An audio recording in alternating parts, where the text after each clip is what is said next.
حدیث پاک میں آتا ہے کہ انسان جو بھی دعا مانگتا ہے اس کو یقیناً اسی وقت مل جاتی ہے. ٹھیک ہے. اس کی حالتیں تین ہیں. ایک پرائز بونڈ کا جو آپ نے کہا نا کہ ہم ایک چیز مانگ رہے ہیں، ممکن ہے وہ آ جائے اور میرے لیے انتہائی نقصان دہ ہو. حدیث پاک میں آتا ہے کہ جب بھی انسان دعا مانگتا ہے تین چیزوں میں سے ایک چیز اس کو ضرور اسی وقت مل جاتی ہے. یا تو سب سے کم درجہ یہ ہے کہ وہی چیز اس کو مل جائے. ٹھیک. یہ سب سے کم درجہ. اچھا یہ سب سے کم درجہ ہے. یہ سب سے کم درجہ ہے. اور اس سے اگلا جو درجہ وہ یہ ہے وَإِمَّا أَنْ أَصْرِفَ عَنْهُمْ سُوء. اللہ تعالیٰ اس کے اوپر کوئی آزمائش، کوئی امتحان آ رہا تھا، کوئی بلا آ رہی تھی، اللہ اس کو ٹال دیتے ہیں. اس کو نظر آ رہا ہے کہ مجھے وہ چیز نہیں ملی، جبکہ اس کے بدلے میں اس کو جو برین ہیمریج ہونے والا تھا وہ اس کا ٹل گیا. اور یہ میرے ساتھ خود معاملہ ہوا. اچھا جی. میرے سر میں اتنا شدید طالب علم کے دوران کہ یوں لگتا تھا میں منافع کہ میرا سر پھٹ جائے گا بھی. میگرین وغیرہ. جی بہت زیادہ اس درجے کا کہ اساتذہ نے کہا کہ تیرے بس میں نہیں کہ تو پڑھائی کرے، تو چلا جا. والدہ کی دعاؤں کی برکت سے اللہ پاک نے توفیق دی، لگے رہے. تو ایک میرے ساتھ ایک اور دوست تھا، تو ان کو آقا کریم علیہ السلام کی زیارت ہوئی. تو فرمایا کہ روزانہ تمہارے اوپر فالج کا اٹیک ہوتا ہے، یہ جو تم دعا مانگ رہے ہو نا کہ یا اللہ سر درد ٹھیک کر دے، تو سر درد ادھر ہی ہے، فالج کے اٹیک سے تم بچ رہے ہو. وہ جو فیوز اڑ جاتا ہے جو بڑے کو بچا لیتا ہے، یہ وہ اللہ اکبر. اور تیسرا درجہ اس سے بھی بڑا ہے کہ جو دعا مانگی وہ بھی نہیں ملی، اور آزمائشیں بھی آ رہی ہیں جو کہ ہم انبیاء، اولیاء، اہل بیت اطہار کی تاریخ اٹھا کے دیکھیں کہ آزمائشوں پہ آزمائشیں. اور سب سے اعلیٰ درجہ یہ ہے کہ وَإِمَّا أَنْ أَدَّخِرَ لَهُمْ فِي الْآخِرَةِ. اللہ تعالیٰ آخرت میں اس کے لیے ذخیرہ بنا دیتے ہیں. اور کل قیامت میں انسان تمنا کرے گا کہ کاش دنیا میں میری کوئی دعا کا بدلہ مجھے وہاں نہ ملتا. اس لیے حکم ہے کہ روزانہ دعا مانگا کرو، کیونکہ دعا ہی وہ چیز ہے جو انسان اور عبد اور معبود کے جو فاصلے ہیں اس کو ختم کرتی ہے. بالکل ٹھیک، بالکل ٹھیک. اس لیے دعا کے اندر اور خاص طور پہ جو رمضان کا وقت چل رہا ہے، یہ سحری کا وقت اور افطار کا وقت، روزانہ دونوں وقتوں میں اتنی برکتیں نازل ہوتی ہیں. حدیث پاک الفاظ ہیں وَلِلَّهِ عَزَّ وَجَلَّ فِي كُلِّ يَوْمٍ مِّن شَهْرِ رَمَضَانَ عِنْدَ الْإِفْطَارِ أَلْفِ عَتِيقٍ مِّنَ النَّارِ كُلُّهُمْ قَدِ اسْتَوْجَبُوا النَّارِ. روزانہ 10 لاکھ ایسے افراد جو ہمیشہ ہمیشہ کی تباہی اور بدبختی ان کے مقدر میں آ چکی تھی، دعا کے صدقے سے اللہ ان کو جنتی بنا دیتا ہے. سبحان اللہ، سبحان اللہ. جی جی جی سر میں جی اصل واقعہ میں آپ کو بتاؤں. چند دوست گئے ہاکس بے جی، ادھر ایک لڑکا ڈوب گیا. ٹھیک. اور اگلے دن میرے خیال ہے اس کی باڈی ملی.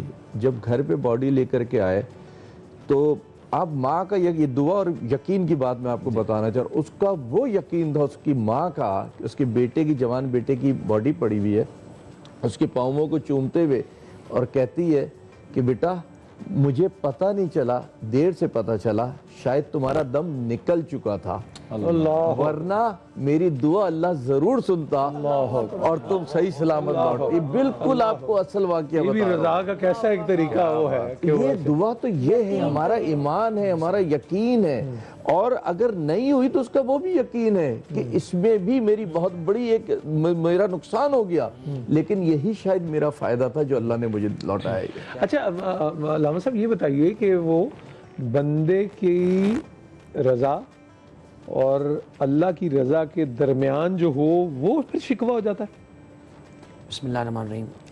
دیکھیے جب تک انسان اس بات کو نہیں سمجھے گا کہ پروردگار ہمارا خالق ہے، اس کا علم ازلی اور ابدی ہے، اور اس کا علم ہمارے آئندہ، گزشتہ اور حال کو محیط ہے، جب تک یہ بنیادی معرفت اسے نہیں ہوگی، وہ دعا کی افادیت کو، دعا کے آثار، دعا کے احوال، اس کے آداب، اس کے شرائط ان کو نہیں سمجھ پائے گا.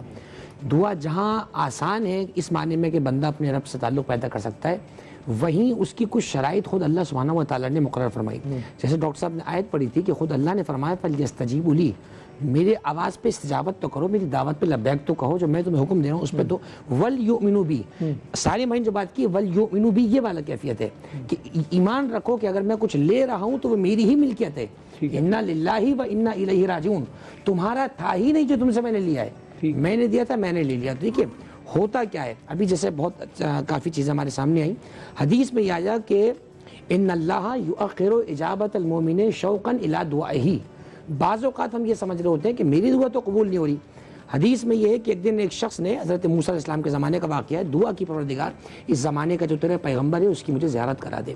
کئی عرصے تک اس نے دیکھا کہ حضرت موسیٰ علیہ السلام وہاں سے اپنی بکریوں کو چروا رہے ہیں, وہ نہیں پہچانتے تھے حضرت موسیٰ ہیں. حضرت موسیٰ چونکہ کلیم اللہ تھے, اللہ سے فرمایا پروردگار یہ کب سے تجھ سے یہ دعا کر رہا ہے, اس کی دعا کو قبول کر لے.